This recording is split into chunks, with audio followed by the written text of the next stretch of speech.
Kia ora e te whānau, ko Maria Sydney tōku ingoa, ko tēnei te Waiata Motoka i te rawa e. And I'd like to dedicate this Waiata to Wendy Prescott, one of my very, very first tuakana when I was just starting out in ECE.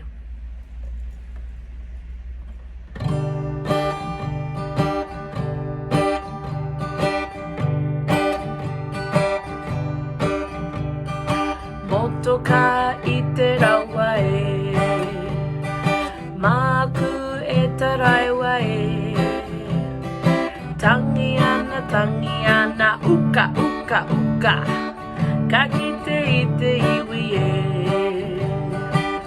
ka kite i te iwi e, motoka i te rawa e, māku e taraiwa e, tangi ana, uka, uka, uka, ka kite e te iwi e, ka kite e te iwi e. Mauri ora.